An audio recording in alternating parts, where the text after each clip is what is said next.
بسم اللہ الرحمن الرحیم۔ السلام علیکم۔ آج ہم فیڈرل بورڈ اردو کی جو نیو بک آئی ہے 12ویں کلاس کے لیے، اس کی ہم نے ایک ویڈیو بنائی تھی جس میں ہم نے حمد کی تشریح کی تھی۔ آج ہم اپنی حمد کی مکمل جو ایکسرسائز ہے، اس کی مشق ہے، اس کو مکمل سولو کریں گے اور مرکزی خیال اور خلاصہ بھی آج کی اس ویڈیو میں ہم کمپلیٹ کریں گے انشاءاللہ۔ ہماری حمد کی جو مشق ہے اس کا آغاز یہاں سے ہو رہا ہے، یہ آپ دیکھ سکتے ہیں، یہاں سے مشق شروع ہو رہی ہے۔ سوال نمبر 1 یعنی کہ پہلا سوال ہے، حمد کے مطابق درج ذیل الفاظ میں سے درست جواب کا انتخاب کریں۔ اسٹیٹمنٹ نمبر 1 یا کوسچن نمبر 1 جو ہے ہمارا کہ خانہ کعبہ کو دیکھ کر بے اختیار زبان پر آتا ہے اللہ اکبر اللہ اکبر۔ پہلا کلمہ، دوسرا کلمہ، تیسرا کلمہ نہیں، اللہ اکبر بے اختیار زبان پر آتا ہے، تو صحیح جواب جو ہے وہ دال والا ہے۔ سیکنڈ اسٹیٹمنٹ ہے ہماری کہ شاعر اللہ تعالیٰ سے اپنے مقدر میں کیا لکھوانا چاہتا ہے، تو اس کا صحیح جواب ہے تمام عمر خانہ کعبہ کی حاضری۔ تھرڈ نمبر پر ہے حمد کے تیسرے شعر میں شاعر اپنے آپ کو دیکھتا ہے حیرت سے۔ نیکسٹ اسٹیٹمنٹ جو ہے کہ حمد کے کون سے شعر میں 2 مبارک پہاڑیوں یعنی کہ صفا اور مروہ کا ذکر ہوا ہے، تو یہ جو لکھا ہوا ہے چوتھے، 5ویں، 6، 7ویں میں نہیں، یہ شعر نمبر 8 ہے، تو اس کو ہم یہاں پہ 8 لکھ لیں گے 7 کی بجائے۔ 8ویں شعر میں 2 پہاڑیوں کا صفا اور مروہ کا ذکر ہوا ہے۔ لاسٹ والی ہماری اسٹیٹمنٹ ہے کہ حمد کے آخری شعر کے مطابق شاعر طالب ہے بخشش کا۔ یہ ہمارا پہلا سوال تھا۔ آگے ہے سوال نمبر 2، درج ذیل سوالات کے مختصر جواب تحریر کریں۔ سوال نمبر 1 ہے، اردو ادب میں حمد اور نعت میں کیا فرق ہوتا ہے؟ تو اس کا جواب ہے کہ حمد ایسی نظم کو کہتے ہیں جس میں اللہ تعالیٰ کی وحدانیت، یکتائی اور صفات کا ذکر ہو کہ اللہ تعالیٰ ایک ہے، اس کا کوئی شریک نہیں، جس میں اللہ تعالیٰ کی صفات کا، کہ اللہ تعالیٰ نے جو چیزیں بنائی ہیں ان کا ذکر ہو، تو ایسی نظم کو ہم حمد کہتے ہیں۔ نعت ایسی نظم کو کہتے ہیں جس میں جناب رسالت مآب صلی اللہ علیہ وآلہ وأصحابہ وسلم کے اوصاف حمیدہ کا تذکرہ ہو، کہ آپ صلی اللہ علیہ وسلم کے جو اوصاف تھے، جو اخلاق تھے، اس کا تذکرہ ہو تو اسے نعت کہتے ہیں۔ سوال نمبر 2 ہے، مزاب رحمت کی وضاحت کریں۔ عربی میں اس کا جواب ہے مزاب یا مزاب، پر نالے کو کہتے ہیں، یہ زیر ہے، مزاب یہاں پر پڑھیں گے۔ کعبہ کی چھت پر ایک پرنالہ لگا ہے جہاں سے بارش کا پانی حتیم میں گرتا ہے، مزاب رحمت سے مراد پرنالے کی رحمت کا پانی ہے۔ اگلا سوال ہے، شاعر نے حمد میں کون کون سی تلمیح استعمال کی ہے، نشاندہی کریں۔ جواب ہے سنگ اسود، صفا، مروہ۔ اگلا سوال ہے، حمد میں حجر اسود کے بارے میں کیا معلومات دی گئی ہیں، تو اس کا جواب ہے اللہ تعالیٰ نے جنت سے حجر اسود کو بھیجا ہے اور اسے نبی صلی اللہ علیہ وآلہ وصحبہ وسلم نے چوما ہے۔ آگے جو ہے اصناف شعری دیے گئے ہیں کہ حمد کسے کہتے ہیں، نعت کسے کہتے ہیں، منقبت کسے کہتے ہیں۔ جیسے جس میں اللہ تعالیٰ کی تعریف کی گئی ہو اسے حمد، اور جس میں حضرت محمد صلی اللہ علیہ وسلم کے اوصاف حمیدہ کا تذکرہ ہو اس میں نعت، اور ایسی نظم جو منقبت ہے وہ ایسی نظم کو کہتے ہیں جس میں صحابہ کرام، بزرگان دین اور صوفیاء کرام کی خدمات اور اوصاف کا تذکرہ کیا گیا ہو۔ اب اس سے ریلیٹڈ کویسچن ہے کہ درج ذیل نظمیہ اشعار کو غور سے پڑھیں اور اصناف نظم حمد، نعت، منقبت کی شناخت کریں۔ اب اس کو جب ہم پڑھیں گے کوئی بھی شعر ہمارے پیپر میں آ سکتا ہے، لازم نہیں ہے کہ جو ہم پڑھ رہے ہیں یہی آئے۔ ہم نے اپنا جو کنسیپٹ ہے اس کو کلیئر کرنا ہے۔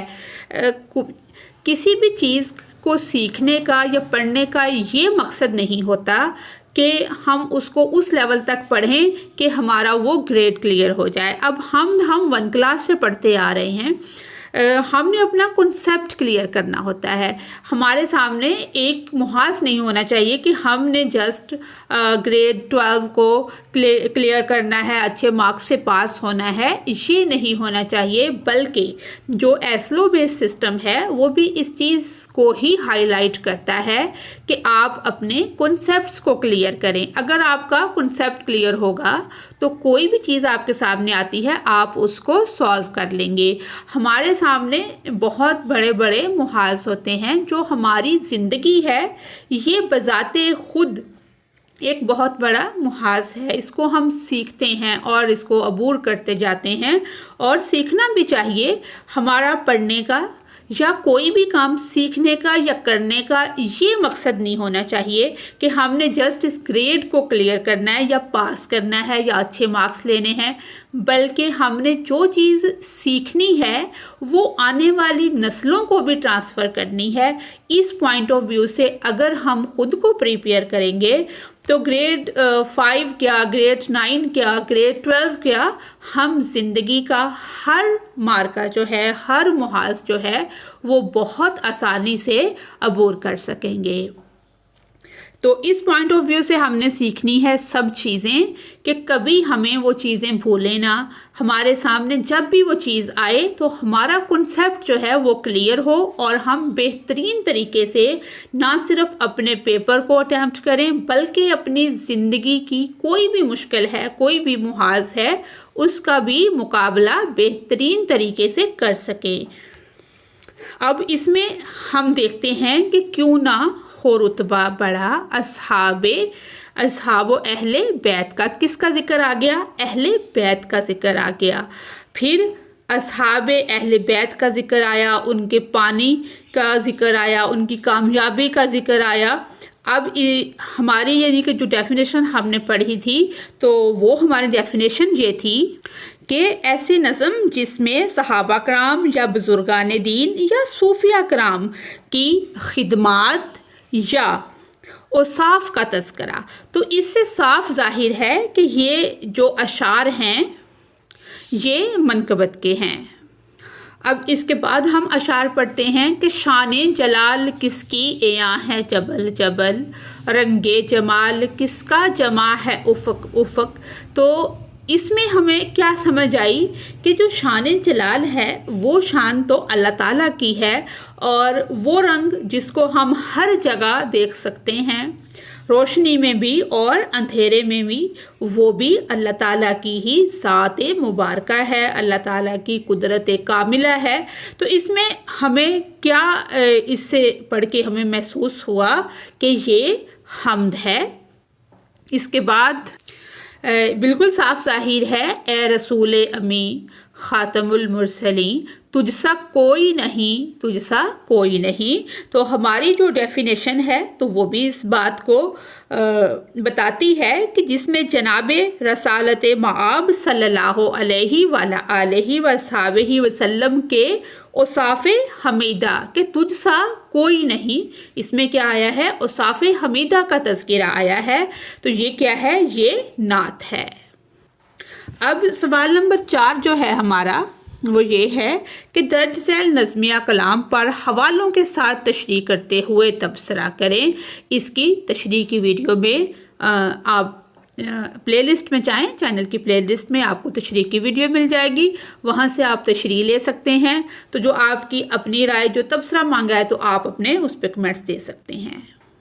جی، اس کے بعد سوال نمبر 5 ہے کہ شامل نصاب حمدیہ کلام کو اپنے حافظے سے درج ذیل حمدیہ کلام کی مثالوں کے ساتھ ادا کریں۔ اس کو بھی آپ نے پڑھنا ہی ہے۔ تو اس کے بعد جو ہے یہ امپورٹنٹ کویسچن ہے کہ حمد کعبے کی رونق، کعبے کا منظر کے اہم نکات جو ہیں اس کا خلاصہ لکھیں۔ جی اب ہم اس کا خلاصہ دیکھتے ہیں۔ سب سے پہلے ہم نام لکھیں گے حمد، یا ہم اس کو ایسے بھی لکھ سکتے ہیں کہ نظم کا جو نام ہے وہ حمد ہے اور شاعر کا نام ہے سید صبیح الدین رحمانی، یا آپ ایسے بھی لکھ سکتے ہیں حمد السید صبیح الدین رحمانی۔ یہ اس کا خلاصہ ہے کہ یہ حمد اللہ تعالیٰ کی عظمت اور اس کی قدرت کے بیان پر مبنی ہے۔ شاعر نے بڑے خوبصورت انداز میں بتایا ہے کہ خانہ کعبہ کا منظر، انتہائی حسین منظر، جب شاعر نے دیکھا تو دیکھتا ہی رہ گیا، الفاظ زبان کا ساتھ چھوڑ گئے، بس اللہ اکبر کا ذکر ہی جاری ہے۔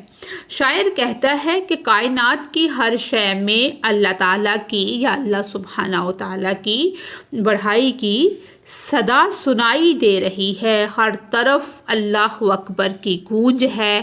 حرم یعنی خانہ کعبہ کی کیا شان ہے، یہ اس کا کرم ہے کہ اس نے حاضری کی توفیق دی، اور حاضری بھی ایسی جگہ جہاں اللہ تعالیٰ کی رحمت ہمیشہ سایہ فگن رہتی ہے۔ دعائیں قبول ہوتی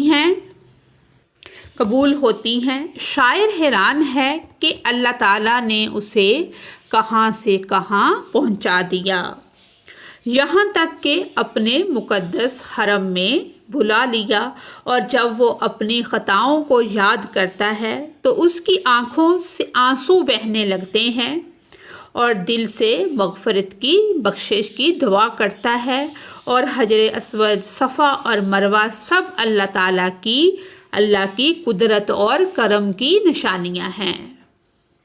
المختصر یہ کہ کائنات کی ہر شے اللہ تعالیٰ کی نشانی ہے، ہر مخلوق اپنے اپنے انداز میں اس کی حمد و ثنا کرتی ہے۔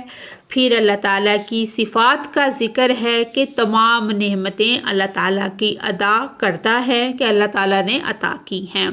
انسان چونکہ اللہ تعالیٰ کی مخلوق ہے، اس لیے لازم ہے کہ انسان اپنے رب کو پہچانے، اور تمام نعمتوں کا تقاضا یہ ہے کہ اس کا شکر ادا کریں، اس کی عبادت کریں اور اپنی زندگی اس کی رضا کے مطابق گزاریں۔ حمد کا ایک اور پہلو یہ ہے کہ اللہ تعالیٰ ایک ہے، اس کا کوئی شریک نہیں، وہی اور صرف وہی عبادت کے لائق ہے، تمام تعریفیں اسی کے لیے ہیں۔ آخر میں شاعر عاجزی سے کہتا ہے کہ مجھے دنیا سے کچھ نہیں چاہیے، بس اللہ کی مغفرت چاہیے، کہ اللہ سے مغفرت چاہیے کہ اللہ مجھے معاف کر دے، اللہ مجھے بخش دے۔ یہی اس حمد کا پیغام ہے کہ انسان کا اصل مقصد اللہ تعالیٰ کی عبادت، اس کی حمد و ثنا اور مغفرت کی طلب ہونا چاہیے۔ جی اب ہم حمد کا مرکزی خیال بھی دیکھ لیتے ہیں۔ اس حمد کا مرکزی خیال یہ ہے کہ اللہ تعالیٰ ہی کائنات کا خالق و مالک ہے، ہر مخلوق اس کی قدرت کاملہ کی قدرت کی دلیل ہے، اور ہر شے اس کی حمد و ثنا تسبیح بیان کر رہی ہے۔ اللہ تعالیٰ کائنات کا واحد یعنی کہ اکیلا، اس کا کوئی شریک نہیں ہے، خالق و مالک ہے کہ پیدا بھی اسی نے کیا ہے اور وہ دنیا کا نظام چلا بھی رہا ہے۔ کائنات کی ہر چیز اس کی قدرت اور عظمت کی گواہ ہے۔ شاعر نے حمد میں اعتراف کیا ہے کہ اس کی ہر کامیابی اللہ کی رحمت کا نتیجہ ہے۔ کعبہ، خانہ کعبہ یعنی کہ بیت اللہ، اللہ تعالیٰ کا گھر، صفا، مروہ اور حجر اسود جیسی عبادت گاہیں اللہ کی عظمت کی نشانیاں ہیں۔ انسان کی زندگی کا اصل مقصد اللہ تعالیٰ کی عبادت، شکر گزاری اور مغفرت کی طلب ہے۔ انسان پر فرض ہے کہ وہ اللہ تعالیٰ کی وحدانیت کو، اللہ تعالیٰ کی واحد ہونے سے مراد کیا ہے کہ کسی کو اللہ تعالیٰ کا شریک نہ ٹھہرایا جائے، کیونکہ تمام گناہ اللہ تعالیٰ معاف کر دے گا۔ شرک ایسا گناہ ہے جسے اللہ تعالیٰ کبھی معاف نہیں کرے گا۔ اللہ تعالیٰ کی وحدانیت کے، اللہ تعالیٰ کے ایک ہونے کو تسلیم کرے، اس کی حمد و ثنا کرے اور اپنی زندگی کا مقصد صرف اللہ کی رضا اور بندگی کو بنا لے۔ اس کے بعد ہے کہ مترادف الفاظ، ہم معنی الفاظ کو مترادف الفاظ کہا جاتا ہے، جیسے سورج، آفتاب، آفتاب بھی سورج کو ہی کہتے ہیں اور سورج بھی سورج کو ہی کہتے ہیں، مسرت بھی خوشی کو کہتے ہیں، خوشی بھی خوشی کو کہتے ہیں، کہ جو ہم معنی الفاظ ہوں، جن کے معنی جو ہیں ایک جیسے ہوں، ان کو مترادف الفاظ کہتے ہیں۔ اب سوال ہے کہ درج ذیل مترادف الفاظ کے جوڑوں کی شناخت کرتے ہوئے جملوں میں استعمال کریں۔ جی، تو محنت، مشقت۔ عمران اپنی روزی روٹی محنت مشقت سے کماتا ہے۔ ذلت، رسوائی۔ پولیس کے گھر آنے پر انور کو ذلت و رسوائی کا سامنا کرنا پڑا۔ قیادت، رہنمائی۔ ہمیں دلیر قیادت و رہنمائی کی ضرورت ہے۔ ذہین، عقل مند۔ ذہین و عقل مند لوگ آنے والی پریشانی کے متعلق جان جاتے ہیں۔ سچائی، صداقت۔ مومن کی ہر بات سچائی و صداقت پر مبنی ہے۔ جی، تو آگے ایک اور سوال بھی ہے کہ شامل نصاب حمد میں شاعر نے اللہ تعالیٰ کے گھر کی حاضری کے حوالے سے اپنی عقیدت اور مناجات کا ذکر پرتاثیر انداز میں کیا ہے۔ آپ مشہور شاعر حفیظ طیب کے حمدیہ کلام کس کا نظام رہنما ہے افق افق، کس کا دعام گونج رہا ہے افق افق پر ان اشارات اور نکات کا فہم کرتے ہوئے اپنی رائے دیں۔ آپ نے اس میں اپنی رائے دینی ہے، کیونکہ گریڈ 11 میں یہ والی حفیظ طیب کی جو یہ حمدیہ کلام ہے یہ شامل ہے۔ جی، اسی کے ساتھ ہی ہماری آج کی ویڈیو مکمل ہوتی ہے۔ اگر آپ کو میری ویڈیو سے کوئی رہنمائی ملتی ہے تو میری ویڈیو کو لائک اور چینل کو سبسکرائب کریں۔ Thanks for watching us.